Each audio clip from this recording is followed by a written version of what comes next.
Welcome back, everyone, to Open Line. Glad you were with us. We have Dr. Amesh Adalja, senior scholar at the Johns Hopkins University Center for Health Security. He's joining us via Zoom from New York, and he's answering your questions, and we appreciate the information. Let's go straight to Kimberly here. Hello, Kimberly. Yes, I'm here. Go right ahead. What's on your mind? Hey, just so back to testing.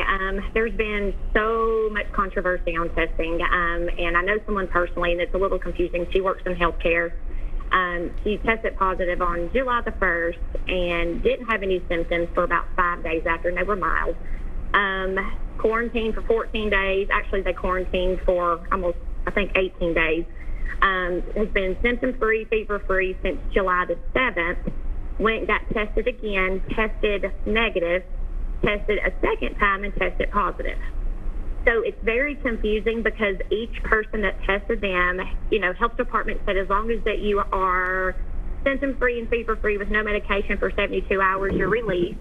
Then you have the doctor that tested them said, oh, if you are testing positive, then you're still contagious. And then the doctor that tested them this time that was positive, she's like, oh, you're fine, you can go back to work.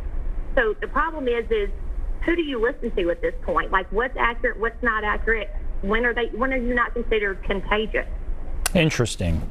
What do you think of the set of facts you just heard, Doctor? So this is something that commonly happens. People can test positive after they recover. Because remember, the viral test, the PCR test, the nasal swab or the oral swab or the saliva test, it's just looking for the genetic material of the virus. And you may have that in your body long after you've recovered. So what we do is we don't actually recommend that people get tested a second time to tell whether they're clear or not. What you do is you do it based on symptoms, like the caller just said. You wait 10 days with 72 hours without fever, then you're clear. So I would not recommend getting a second test. It doesn't give us any more information, and it just confuses the matter. And it doesn't mean, oh, that's fascinating, and that's important information, and I hope you heard that, Kimberly, and I hope others heard that. And if you get tested again and you're positive, it doesn't mean necessarily that you are sick and need to quarantine again, right? Exactly.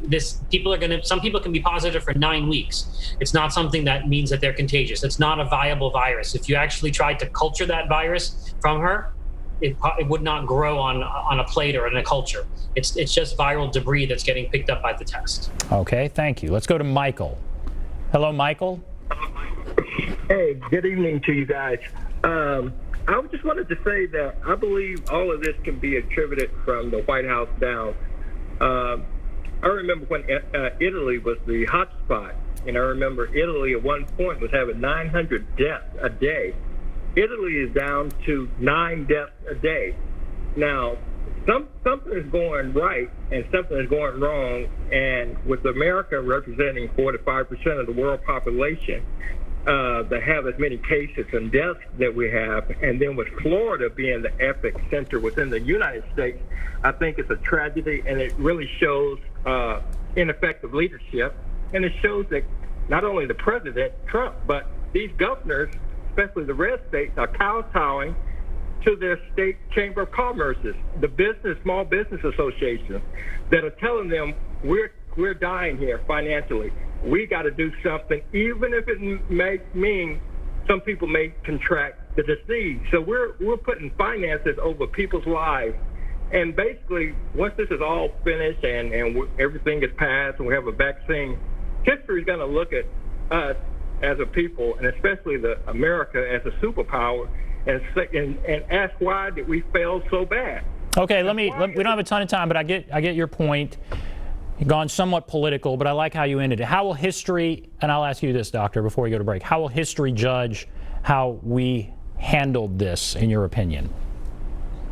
History will judge us horribly. This was a squandered opportunity with mistake after mistake being remade over and over again, and with a failure to invest in the public health infrastructure that would be needed to live with this virus. We don't have contact tracing. We still don't have testing. We're worried about personal protective equipment. What have people been doing for these several months, especially these states that are now hotspots? They did not hire enough contact tracers. They did not solve the diagnostic testing problem.